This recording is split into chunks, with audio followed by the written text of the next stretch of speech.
अविनाशित्वात् इति ही वक्ष्यति श्रुति। यानी क्योंकि जो जानने वाला विज्ञाता है, विज्ञाता विज्ञाता की जो विज्ञप्ति, विज्ञात्री है ना, विज्ञाता विज्ञाते, तो जानने वाले विज्ञाता की जो विज्ञाति है, नहीं विज्ञात और विज्ञाते परिलोपे, तो यहाँ पर एक में कर्ता हो गया, दूसरे में वो जो चेतन शक्ति हो गई, विपरिलोपो यानी परिलोप हो गया। ये तो सामान्य न विद्यते, विज्ञाता की जो विज्ञप्ति यानी चेतन शक्ति है, चेतन शक्ति, उस शक्ति का विपरिलोप न विद्यते, नहीं होता। जो जानने वाला है, अरे परमात्मा है ना, तो परमात्मा का जो ज्ञान स्वरूप परमात्मा है, जो जिसमें सत्यम ज्ञानम अनंतम ब्रह्म सत्स्वरूप है, ज्ञान स्वरूप अनंत स्वरूप है, उसकी जो नित्य दृष्टि है, यहाँ पर जो विज्ञप्ति का विज्ञाति का अर्थ हो गया नित्य दृष्टि। तो नित्य दृष्टि जानने की, जो नित्य जानने की ज्ञान है, नित्य ज्ञान, एक तो जो ज्ञान होता है बुद्धि इंद्रियों के साथ बना रहता है, वो ज्ञान रहता है इंद्रियों के माध्यम से, वो तो नष्ट हो जाता है।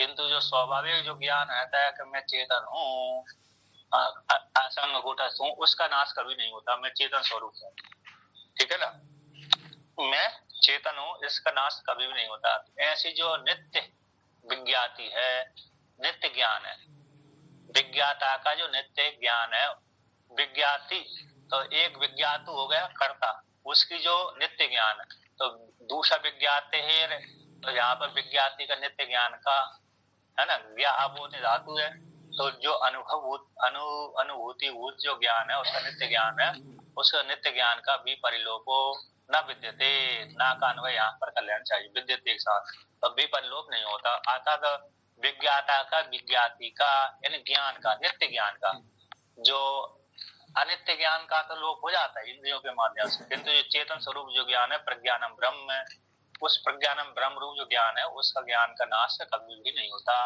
तो नहीं होता, उसमें हेतु देते अविनाशित्वात्, उसका विनाश कभी नहीं होती अविनाशी होने से, ठीक है ना। इति वक्ष्यति श्रुति आगे वर्णन करेगी, आगे अध्याय में आएगी ये श्रुति इस प्रकार से। तो ये वर्णन कर दिया।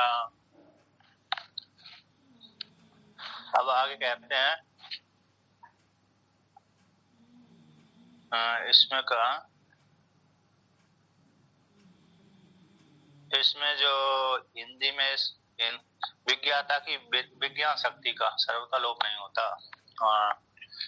विज्ञाता की जो विज्ञान शक्ति है उसका लोप नहीं होता, इस प्रकार से वर्णन किया। अब आगे वर्णन करते हैं, कथम तरी प्रेत्य संज्ञा नास्ति उच्यते, कैसे भाई मर करके संज्ञा उसकी नहीं रहती, इति उच्यते। सुनो, इसमें सुनो, यहाँ पर पुनः श्रुति कहती है, तो कहते हैं मरने के कथम किस प्रकार से, यहाँ पर आत्मा का विज्ञान अनंत प्रमाणिक है, तो चेतरि निषेध वाक्य अयुक्तम, यदि आत्मा का विज्ञान अनंत प्रमाणिक है, पूर्व पक्ष कहता है, तो निषेध वाक्य की जरूरत कहने की क्या जरूरत थी, निषेध वाक्य को अयुक्तम है, प्रज्ञान का नहीं बोल देना चाहिए। नेति नेति का निषेध क्यों कर, नेति निकति के द्वारा ऐसा क्यों कर दिया, और मर करके संज्ञा नहीं देती, निषेध वाक्य क्यों कथन कर दिया गया, वो तो ठीक नहीं है ना। या प्रज्ञान घनत्व सिद्ध कर दिया आपने, वही प्रमाणित है, तो निषेध वाक्य के द्वारा मर करके संज्ञा नहीं देती, ये निषेध वाक्य हो गया, और नेति नेति भी निषेध वाक्य है, इसके द्वारा एक कहना तो ठीक नहीं है। कैसे तभी तो मर करके संज्ञा नहीं रहती, तो उच्चते उसको लेकर कहते हैं, सुनो सुनो, तो श्रुति का पाठ करते हैं, यत्र हि द्वैतम इव भवति तद इतर इतरम जिग्रति, यत्र हि दैत्यम एवं भवति तदितर इतरम जिग्रति, तद इतर इतरम पश्यति, तद इतर इतरम पश्यति, तद इतर इतरम शृणोति, तद इतर इतरम श्रोति, तद इतर इतरम अभिवदति, तद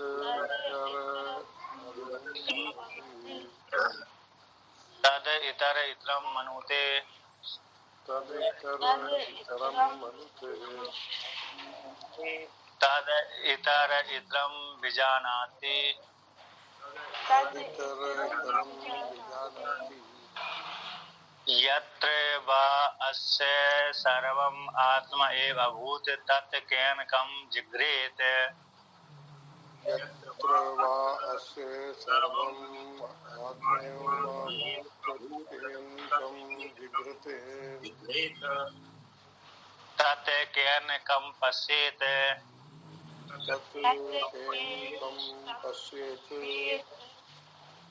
तत् केन कं शृणुयात् तत् केन कं शृणुयात् तत् केन कं अभिवदेत तत् केन कं अभिवदेत् तत् केन कं मनवीत तत् केन कं मनवेत तत् केन कं विजानीयात् तत् केन कं विजानीयात् येन इदं सर्वं विजानाति येन इदं सर्वं विजानाति तं केन विजानीयात् तं केन विजानीयात् विज्ञातारम् अरे केन विजानीयात् इति विज्ञानाकारं हरे केन विजानीयात् इति। तो यहाँ पर श्रुति कहती है, याज्ञवल्क्य कहती हैं, यत्र जिस अविद्यावस्था में, किस अवस्था में, यत्र शब्द काटो अविद्यावस्था, जिस अविद्यावस्था में ही यस्मा जिस कारण से द्वैतमी भवति, द्वैत के समान होता है। ईव शब्द समान अर्थ में होता है, यद्यपि द्वैत नहीं है, परमात्मा से भिन्न कुछ है ही नहीं है, इसी द्वैत है ही नहीं है, तो फिर भी उपाधि को लेकर के द्वैत से दिखता है। तो यहाँ पर जिस अविद्यावस्था में द्वैत के समान होता है, तद उस काल में, उस अविद्यावस्था में इतर दृष्टा इतरम जिग्रति, अपने से इतर दूसरी कर्म को जिग्रति यानी सूंघता है ना, ग्रह उपादान सूंघता है। तद है दृष्टा, इतर दृष्टा, तद है उस काल में, द्वैत काल में इतरम इतरा इतर दृष्टा इतरम पश्यति, तो जो दृष्टा है इतरम कर्म को पश्यति देखता है। तद भय दृष्टा, तद इतर जो दृष्टा है वह यह दृष्टा है द्वैत अवस्था, उस द्वैत अवस्था में इतर जो दृष्टा है इतरम शृणोति, इतरम कर्म को श्रोत्र इंद्रिय के द्वारा श्रवण करता है। कहते हैं तद उसे द्वैत अवस्था में जो दृष्टा है इतरम अभिव्यक्ति वाक इंद्रिय के द्वारा कर्म को बोलता है। तद वह द्वैत अवस्था में इतर जो दृष्टा है इतरम मनोते, मन के द्वारा अपने से भिन्न का मनन करता है। तो इधर इतरम विजानाति, बुद्धि इंद्रिय के द्वारा दृष्टा, तद वह इतर दृष्टा इतरम दूसरे कर्म को भी जानता है। अभी अविद्यावस्था हो गई, अब विद्यावस्था को लेकर कहते हैं, यहाँ तक अविद्यावस्था। तद इतरम विजानाति, तो इतनी पंक्ति अविद्या को लेकर के आई है। अब विद्या को लेकर के कहते हैं कि यत्र का तो जिस विद्यावस्था में, तो विद्यावस्था में पांचों भूतों से ऊपर उठ गया, पांचों भूतों को त्याग कर दिया। आज शास्त्र और आचार्य के उपदेश से उसने मनन कर लिया, निध्यासन कर लिया, उसका संपूर्ण जगत को, पंच महाभूतों को अपने से पृथक कर दिया, तो उसको आत्मबोध की प्राप्त हो गया। तो उस ऐसी आत्मबोध की अवस्था प्राप्त हो जाने पर, ब्रह्म विद्या की प्राप्ति हो जाने पर निश्चित रूप से अस्य इस साधक विद्वान का सर्वम आत्मा एव अभूत, सब कुछ आत्मा ही हो गया। आत्मा से भिन्न उसने कुछ दूसरे को जाने नहीं, तो नहीं, जब सब कुछ आत्मा ही हो गया, जितना भी दृश्य प्रपंच दिख रहा था उसको आत्मा को आत्मा से तरह, आत्मा से भिन्न कुछ दूसरा दिख ही नहीं रहा था, आत्मा ही आत्मा दिख रही थी। ऐसे एक वाक्य आता है, यत्र यत्र गता दृष्टिर यत्र यत्र गतम मनः तत्र तत्र शिवम शांतम पश्यन्ति वेद पारगा। जहाँ जहाँ पर दृष्टि जाती, जहाँ जहाँ पर मन जाता, वहां पर विद्वान लोग आत्मा को देखते हैं। उसी प्रकार से यहाँ पर भी सब कुछ इसका आत्मा ही हो गया विद्वान का। तो वह विद्वान किस करण के द्वारा, किस कर्म को जिगरे सूंघे, क्योंकि जो सूंघने वाला था वो भी आत्मा हो गए, सूंघ रहा था जिसके द्वारा वो भी आत्मा हो गया, और वह स्वयं भी आत्मा ही है। तो हाँ, त्रिपुटी समाप्त हो जाती है। इतनी त्रिपुटी है, कर्ता करण, कर्ता हो गया, करण हो गया, कर्तव्य हो गया, साधन हो गया ना, ध्याता ध्यान दे इस प्रकार से। तो तत् केन कम पश्येत, तत् वह कर्ता किस करण के द्वारा, किस करण के द्वारा कम किस कर्म को पश्य देखेगा, अपने से भिन्न दूसरे को देखा। तत् वह किस कर्म को किस करण के द्वारा श्रोत इंद्रिय के द्वारा श्रवण करेगा। तत् वह किस वाक इंद्रिय के द्वारा कम किस कर्म को बधित है, कि वह करता किस मन के द्वारा कम किस को मनन करेगा, कर्म को मनन करेगा। वह किस बुद्धि के द्वारा किस कर्म को जानेगा। अर्थात उससे भिन्न कोई दूसरे का है नहीं है। येन इदम सर्वम विजानाति, जिसके द्वारा इदम सर्वम विजानाति, जिस परमात्मा के द्वारा सब कुछ जाना जाता है, तम उस परमात्मा को किसके द्वारा जानेगा, है ना। जिस जैसे सूर्य जिस परमात्मा की शक्ति को लेकर के जगत को प्रकाशन कर रहा था, सूर्य भगवान जिस परमात्मा की शक्ति को लेकर के जगत को प्रकाशन कर रहा था, अब ऐसे उस परमात्मा को किसके द्वारा जाने, तो उसको परमात्मा को जानने के लिए कोई साधन है ही नहीं है, क्योंकि उसी ने ही तो आपको शक्ति प्रदान करी। तो आपकी शक्ति तो इंद्रियों की शक्ति तो जो जानने की शक्ति थी, इसमें विनियोग हो गया। इसमें विनियोग हो गया, जगत को प्रकाशन करने में उसका विनियोग हो गया। अब परमात्मा को जानने की उसमें सामर्थ्य भी नहीं बची इंद्रियों की। इसलिए जिस परमात्मा के द्वारा इदम सर्वम विजानाति, सबको जान लिया जाता है, तब ऐसे परमात्मा को किस साधन के द्वारा विजानीयात, कैसे जानेंगे। विज्ञातारम, उस विज्ञाता को, जानने वाले को। अरे मैत्रेयी, कैन, किस साधन के द्वारा विजानीयात, किस साधन के द्वारा जानेंगे, कैसे जाने। इस प्रकार से इति शब्द क्यों हो गया, चौथा ब्राह्मण समाप्ति के लिए है, द्वितीय अध्याय का। अब भगवान भास्कर इसका व्याख्यान करते हैं। तो यहाँ पर सब कुछ आत्मा ही हो गया। तब आत्मा ही हो गया तो फिर संज्ञा, देवदत्त संज्ञा, यज्ञदत्त संज्ञा, विष्णुदत्त संज्ञा, स्त्री पुरुष संज्ञा कैसा रहेगी। तो नहीं रहती संज्ञा, तो तभी रहती भेद दृष्टि में। अब भेद दृष्टि यही नहीं है तो संज्ञा भी समाप्त हो गई। अब भगवान भास्कर व्याख्यान करते हैं, यत्र यस्मिन् अविद्या कल्पित कार्य, अविद्या कल्पित कार्य करण संघात उपाधि जनित विशेष आत्मनि खिल्य भावे ही यस्माद्द्वैतम ही परमार्थतो अद्वैते ब्रह्मणि द्वैतमि भिन्न एव वस्तु अंतरम आत्मनः उपलक्ष्यते। कहते हैं जिससे अविद्यावस्था में, है ना, कार्यकरण संघात उपाधि जनित विशेष आत्मा खिल्य भाव की प्राप्ति हो गई अविद्यावस्था को लेकर के। यस्मा, जिस कारण से द्वैतम ही, द्वैत के समान देखता है। परमार्थ रूप से अद्वैत ही है, पारमार्थ रूप से अद्वैत ब्रह्म में भी, अद्वैत ब्रह्म में द्वैत के समान, भिन्न के समान देखता है। तो वस्तु अंतरम आत्मा, कहते वस्तु अंतरम आत्मा से वस्तु अंतर की उपलक्ष्यते, जानता है कि मेरे से भिन्न दूसरी है। इतर निमित्त, किस निमित्त को लेकर के, अविद्यावस्था को लेकर के, ठीक है ना। अविद्यावस्था को लेकर के आत्मा से भिन्न वस्तु को जानता है कि मेरे से भिन्न ये सारा जगत, स्त्री पुरुष आदि दिख रहे हैं जो मेरे से भिन्न भिन्न है। ब्रह्म में, ब्रह्म रूप आत्मा में दूसरे हैं। यदि परमात्मा में दूसरे है नहीं है, परमात्मा से भिन्न कोई दूसरा है नहीं, फिर भी अपनी आत्मा से भिन्न दूसरे को देखता है। तो द्वैतम ही भिन्न के समान देखता है, वस्तु अंतर। जैसे वस्तु घटपट देखता है, मैं घट अलग है पट अलग है ऐसे देखता है, उसी प्रकार से अपने से भिन्न दूसरे स्त्री पुरुष आदि सबको देखता है। तो द्वैत अवस्था में देखता है, अद्वैत में नहीं देख पाता। उसी को कहते हैं ब्रह्म में द्वैत के समान द्वैतम उपलक्ष्यते होता है। तस्मात् इसी तस्मिन् इतर इतरम जगति, इसी दूसरे इतर को सूंघता है। जब द्वैत के समान नहीं देखेगा तो इतर को सूंघेगा भी नहीं, ठीक है ना। अब उसी को आगे वर्णन करते हैं कि ननु जब अरे द्वैत के समान ब्रह्म में द्वैत के समान देखता है तो इधर इधर को सूंघता देखता आदि है।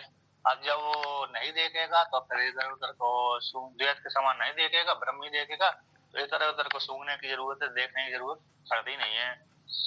तो ननु द्वैतेन उपमीयमानत्वात् द्वैतस्य पारमार्थिकत्वम् इति चेत इति पूर्व पक्षी यहाँ पर कहते हैं कि द्वैत के द्वारा उपमा दी जाने से, द्वैत के द्वारा ब्रह्म की उपमा दी जाने से इधर इधर देखता है, इधर इधर सुनता है, इधर इधर सुनता है। तो इस प्रकार से परमात्मा की द्वैत के समान उपमा दी गई है। ब्रह्म में अद्वैत ब्रह्म में द्वैत के समान देखता है, तो जो उपमा दी गई है तो फिर द्वैत को पारमार्थिक सत्य मान लिया जाए यदि चेत ऐसा कहो तो सिद्धांति कहता ना, है ना। तो कहते हैं जैसे प्रतिबिंब बिंब से भिन्न जो प्रतिबिंब दिख रहा है तो उससे भी कार्य होता हुआ देखा जाता है, इसी और प्रतिबिंब को पारमार्थिक सत्य मान लिया जाए ना, ऐसी बात नहीं है। तो कहते हैं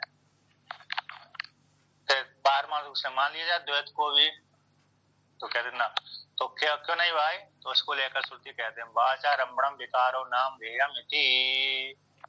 तो विकार तो कैसे वाणी के आलम्बन मात्र हैं, वाणी के आलम्बन मात्र हैं। द्वैत के द्वारा द्वैत का उपमीयमान होने से ब्रह्म में जितना भी जगत प्रपंच देख रहा है द्वैत है, अविद्या को लेकर के उसी की उपमा दी गई। इधर इधर सुनता है देखता है, दृष्टांत का दाष्टान्त का तर्स का वस्तुत्व मान लिया जाए। तो उपमान उपमेय में चंद्र और मुख का वस्तुत्व उपलब्धात है, चंद्र और मुख दोनों में।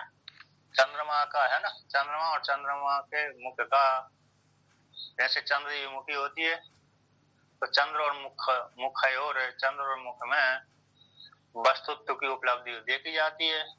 कहना ऐसी बात नहीं है। द्वैत प्रपंच का मिथ्या होने से श्रुति विरोध हो जाने से न तस्य सत्यता।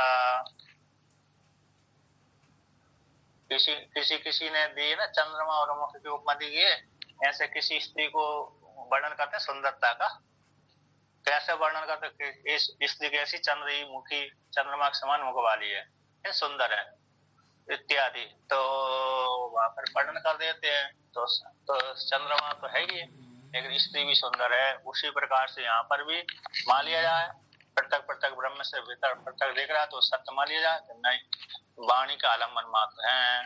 द्वैत प्रपंच कैसा है, मिथ्या है, श्रुति शांत जो होता है उसका सत्य तो नहीं कह सकते। कहते हैं बाचरम्भणम विकारो नाम देयम, वाणी का आलम्बन मात्र है, विकार तो इति श्रुति अंतरात, श्रुति अंतर से सिद्ध कर दिया गया है।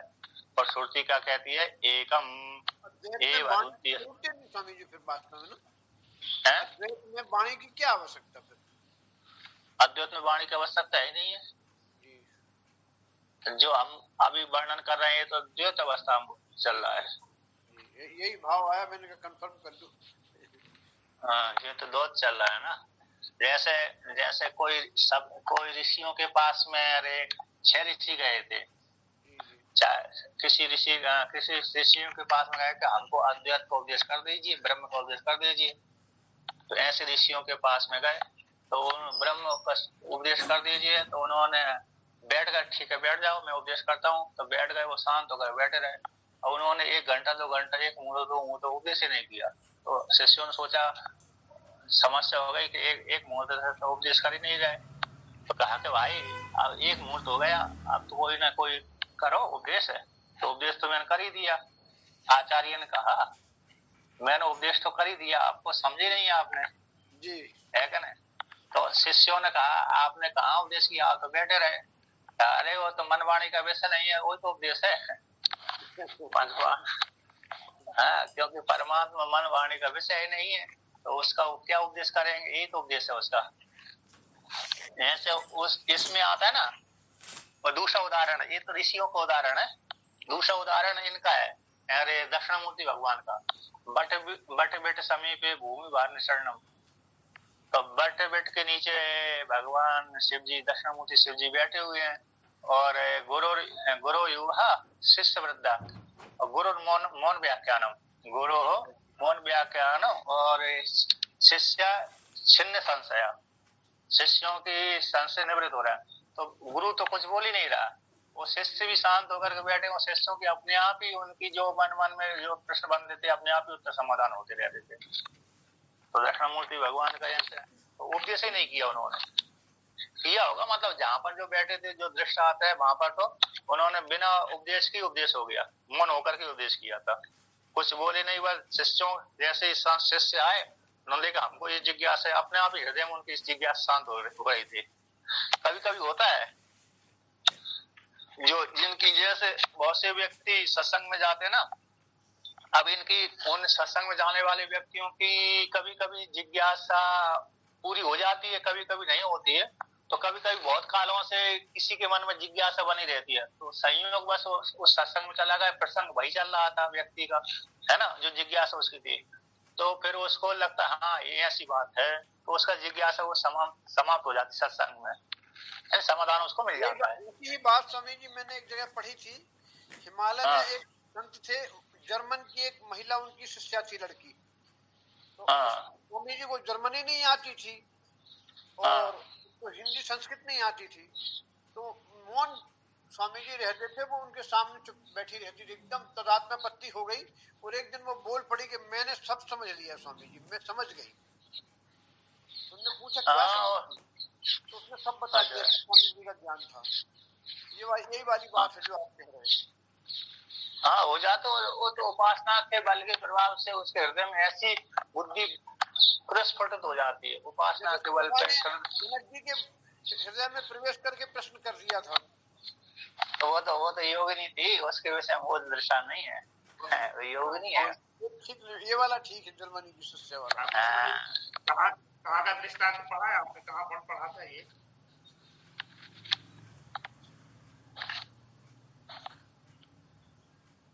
16वां जनक जी का संवाद है ना, ये योगिनी का है। वो योग शरीर के भीतर हर कोई प्रवेश थोड़ी करेगा, योगी या तो योगिनी ही शरीर के भीतर प्रवेश कर सकती है, कर सकता है तो कर सकती है, तो वो तो योगिनी थी। कहाँ मिलता स्वामी जी डिटेल में? गुरु भी स्वामी जी कभी गुरु भी जो है शिष्य के हृदय में बैठ करके ज्ञान प्रकाशित करते थे, जैसे पद्मपादाचार्य जी को किया था उपदेश, जो है वो जब आ रहे थे नदी से तो उनके हृदय में प्रकट कर दिया, और वो नहीं टोटकाचार्य जी के हृदय में। हाँ तो वो तो मतलब मेरे दिव्य वो शक्तिपात हो गए, शक्तिपात, उसको शक्तिपात बोलते थे, शक्तिपात कर दिया उन्होंने, क्योंकि वो पद्मपादाचार्य ने थोड़ी हंसी उड़ा दी उनकी, इनको क्या आता है दीवार की तरफ जड़ बुद्धि है, इसको क्या समझाओगे आप? तो उन्होंने देखे निष्ठा तो करता है, मेरे भगवान भास्कर ने कहा बहुत निष्ठा वाला है, बहुत अच्छी प्रकार सुनता है। तो पद्मपादाचार्य ने थोड़ी उपेक्षा बुद्धि कर दी थी, तभी उन्होंने उनको देखा, कभी कृपा दृष्टि से देख दिया, कृपा दृष्टि से देख दी, अपने आप ही हृदय फूट गया, हृदय में ज्ञान फूट गया, तो वहीं से रस्ते हुए शक्तिपात स्वामी ने टोटकाचार्य को ही किया था शक्तिपात। तभी उन्होंने जब स्तोत्र बोलते हुए आए तो पद्मपादाचार्य समझ गए ये तो भगवान भास्कर ने शक्तिपात किया है, फिर थोड़ी शर्मिंदा से हो गए पद्मपादाचार्य, क्योंकि उन्होंने शक्ति किया ना दो जगह थोड़े। पद्मपादाचार्य पहले शिष्य भी थे और भगवान भास्कर से थोड़े छोटे भी थे, हो सकता है पहले शिष्य होने, कभी कभी शिष्य गुरु शिष्य में थोड़ी नजदीकी रहने से कभी कभी ऐसा हो जाता है क्या नहीं? वो बड़े बुद्धिमान भी थे पद्मपादाचार्य, क्योंकि नरसिंह भगवान का दर्शन हुआ था इनको, जब आदिगुरु शंकराचार्य भगवान को जो कापाल एक मारने वाला था तभी इन्होंने ही रक्षा करी थी नरसिंह भगवान के लिए, नहीं तो वो तो काटने वाली था। तो देखिए अब आप कहते हैं श्रुति यंत्र से, दूसरी श्रुति से है ना, श्रुति यंत्र से मतलब यही है कि जितने विकार है नाम दे मात्र हैं, तो श्रुति क्या बोलती है, एकम सुगत सजाति वेश रहित अद्वितीय, तो एकम अद्वितीयम, ये वाक्य दोनों वाक्य कहते हैं सुगत सजाति विजाति वेश रहित वर्णन कर देते हैं, ये दोनों वाक्य है। तो एकम एक अद्वितीयम, आत्मा इदम सर्वम, सब कुछ आत्मा ही है, इति इस प्रकार से कहते हैं, अब और आगे वर्णन करते हैं, तस्मिन खिल्ल भावे तत्व, उस तस्मिन खिल्ल भाव की प्राप्ति हो जाने पर ये सारा खिल्ल भाव कैसा जगत मिथ्या है। स्वप्न आदि द्वैत के समान जागृत में भी द्वैत दिख रहा है। स्वप्न द्वैत के समान जागृत अवस्था में भी द्वैतम यस्मात् आलक्ष्यते तस्मात् परमात्मा के सकाश से इतर असु आत्मा खिल्ल भूतो अपारमार्थता सन इतरम जिग्रति इति योजना। तो यहाँ पर कहते हैं जैसे स्वप्न अवस्था में अरे द्वैत समान दिखता है, उसी प्रकार जागृत अवस्था में द्वैत दिखता है, देखा जाता है परमात्मा के सन्निधि से, है ना, परमात्मा की सन्निधि से देखा जाता है। इसी अशुभ आत्मा तो है आत्मा खिल्ल भूत अपारमार्थिक है होता हुआ इतरम इतरम पश्यति, इतरम इतरम क्या कहते हैं सुनता है इत्यादि। अब वहां पर मूल में कहते हैं 622 नंबर पृष्ठ के ऊपर पंक्ति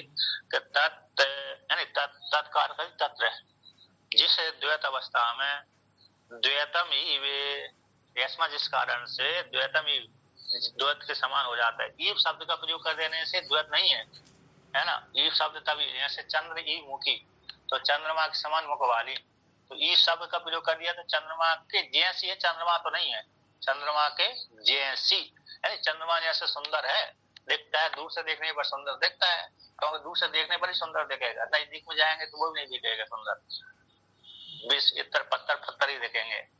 तो उसी प्रकार से तो चंद्र कोई स्त्री है, सुंदर मुख वाली है, ईव शब्द का प्रयोग कर देते हैं, सुंदर है। चंद्रमा स्वामी जड़ है, वो तो चेतन है, तो इसलिए केवल ईव हो सकता है। अब चंद्रमा तो जड़ है। हाँ, तो इसमें दृष्टांत ये रहता है, दृष्टांत का एक देश लिया जाता है। दृष्टांत दाष्टान्त में पूरी समानता लेंगे तो दाष्टान्त के लिए दृष्टांत बनेगा ही नहीं। यदि पूरा ही पूरा ले लिया जाए तो कभी नहीं हो सकता। तो दृष्टांत का एक देश ही लिया जाता है। ऐसे दूर से देखने पर चंद्रमा सुंदर दिखता है और नजदीक में जाने पर तो वो सुंदर क्या दिखेगा, वो पत्थर पत्थर दिखेंगे, जड़ आदि भी है, एक उसी प्रकार स्त्री भी सुंदर है इत्यादि। तो ये हो गया। तो कहते हैं यस्मात्, जिस कारण से द्वैतम ही, तस्मात् इसी हेतु से द्वैत के समान होता है, तस्मात् इसी कारण से एवं उसी कारण से ही इतर है असौ है जो दृष्टा है परमात्मा का खिल्लभूत है। परमात्मा उपाधि को लेकर के, अविद्यावस्था को लेकर के खिल्लभूत हो गया है आत्मा, है ना। तो ये अपरमार्थ है, परमार्थ स्वरूप नहीं है, यानी जो खिल्लभूत है वो कैसे, खिल्लभूत जो आत्मा है पारमार्थिक नहीं है, सत्य नहीं है, प्रतिबिंब है ना। तो चंद्रादि उदक चंद्रादि प्रतिबिंब के समान, जैसे चंद्र आदित्य आदि के समान, तो चंद्र आदि का जो जल के भीतर दिख रहा है, चंद्र आदि के समान उदक चंद्र प्रतिबिंब जल के भीतर दिखने वाला चंद्रमा का प्रतिबिंब, सूर्य का प्रतिबिंब जल के भीतर, उस प्रकार से ऐसा जो खिल्लभूत है, दृष्टा है, खिल्लभूत जो है आत्मा उपाधि को लेकर घ्राता, ये त्रैण यानी ग्रहण के द्वारा, त्रैण का ग्रहण है इंद्रिय के द्वारा, इत्रम जो ग्रहण करने के योग्य वस्तु ग्रातव्य, उस ग्रातव्य वस्तु को कैसे होता है, जिग्रति सूंघता है। तो परमात्मा तो फिर भाई तो खिल्लभूत तो अरे जड़ हो गया, तो कैसे कि परमात्मा की सन्निधि से, है ना, परमात्मा की सन्निधि से। अब उस जड़ में भी कभी कभी सामर्थ्य होती है, तो हर किसी के प्रतिबिंब में ऐसी सामर्थ्य नहीं होती, लेकिन चेतन के प्रतिबिंब में ऐसी सामर्थ्य होती है, ठीक है ना। जैसे कोई कहे कि भाई दीवार के प्रतिबिंब में तो कुछ क्रिया चेष्टा हो ही नहीं रही, तो नहीं, ऐसी बात नहीं, हर किसी का प्रतिबिंब अलग अलग प्रकार का होता है, इसलिए चेतन परमात्मा का प्रतिबिंब में उस प्रकार की सामर्थ्य होती है। जैसे सूर्य का प्रतिबिंब में अरे दर्पण में डालेंगे, तो दर्पण में जब डालेंगे सूर्य का प्रतिबिंब, तो उससे दर्पण से के माध्यम से सूर्य का प्रतिबिंब में वो जो प्रकाश आदि है ना, दूसरी जगह प्रकाशित कर देता है अंधेरे में, है कि नहीं। उसमें ऐसी योग्यता है सूर्य के प्रतिबिंब में भी दर्पण के माध्यम से। उसी प्रकार दीवाल में ऐसी नहीं है, दीवाल की प्रतिबिंब में ऐसी योग्यता नहीं, लेकिन सूर्य के प्रतिबिंब में है। उसी प्रकार चेतन के प्रतिबिंब में ऐसी योग्यता रहती है। इस हेतु से, लेकिन वो परमाणु से सत्य नहीं है। तो ऐसा होता तो चेतन के प्रतिबिंब चिदाभास से ही चल रहा ना स्वामी जी। हाँ, उसमें ही तो व्यवहार होता है, उसी को लेकर, इंद्रियों को लेकर के, अंतकरण को लेकर के, वो उसी को। और उसमें दो प्रकार से दृष्टि जानना है वहां पर, है ना, आभासवाद को लेकर के और उसको लेकर के। यहाँ पर आभासवाद चल रहा है अभी, आभासवाद को लेकर के, मुख्य सामान्यकरण नहीं चल रहा है, बात सामान्यकरण चल रहा है। अब आगे कहते हैं, तो इतर है दृष्टा, जो खिल्लभूत है वो, इत्रम इति, तो इस प्रकार से उसको देखता है, किसको, कर्म को।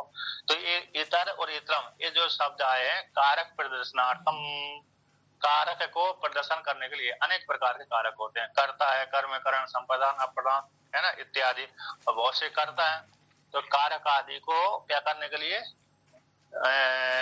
कारकांतर को उपलक्षण करने के लिए, दूसरे कारकों को बतलाने के लिए, कारक प्रदर्शन करने के लिए।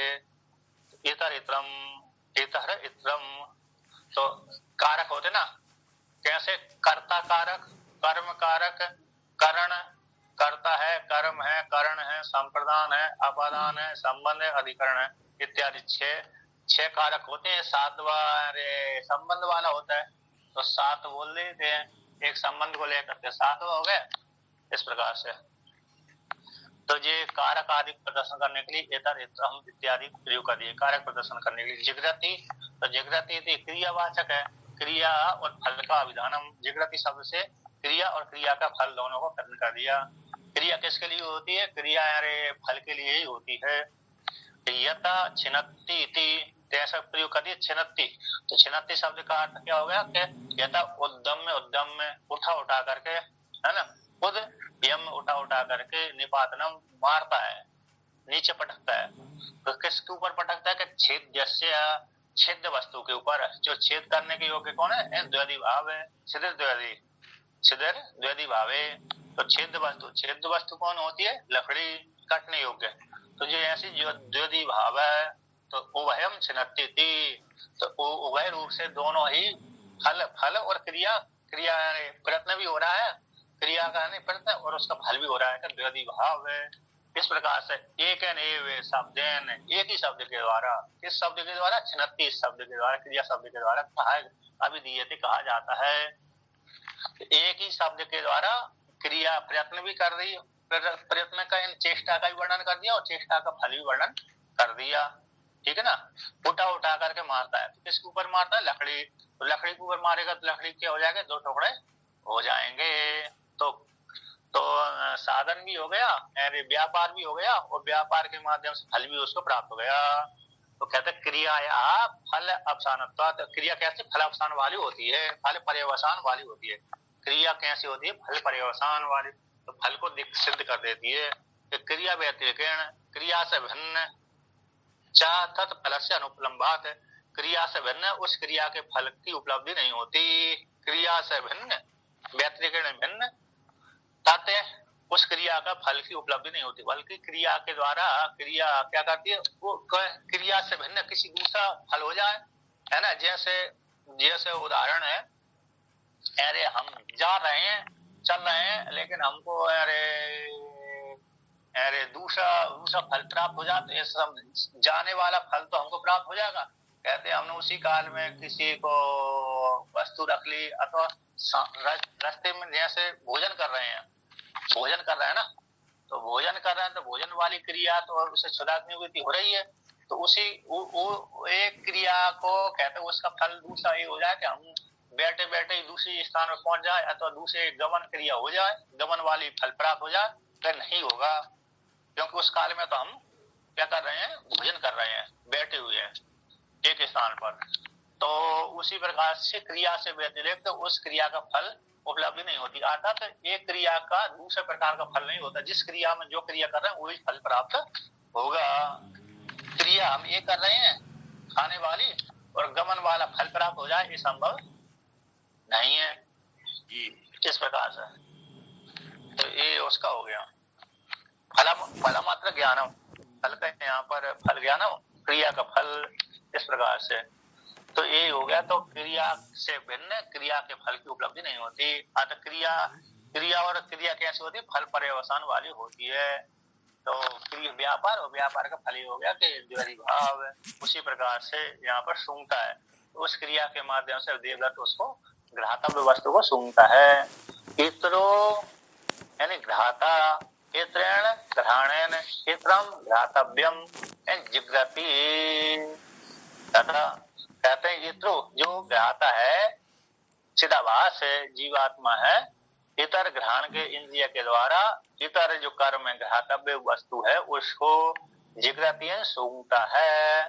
तथा कहता जिस प्रकार से, तथा उसी प्रकार से अन्य अन्य में सभी में जोड़ लेना चाहिए।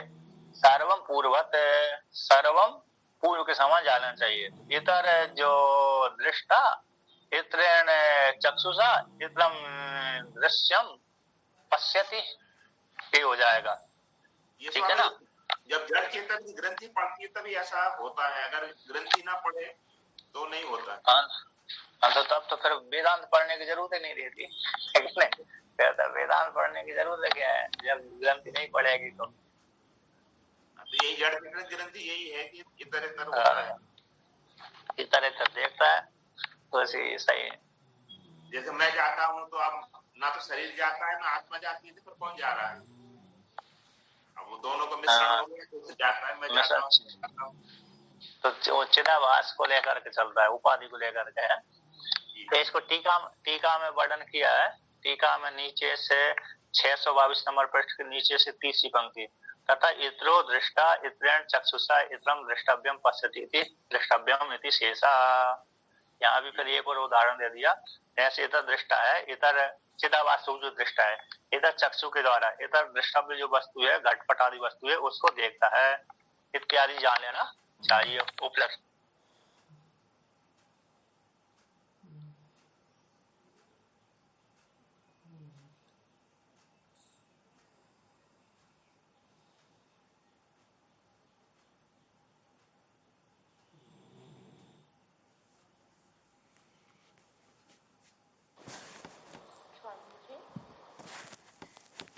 सिग्नल बहुत गड़बड़ हो गया लगता है। हाँ वो चला गया होगा।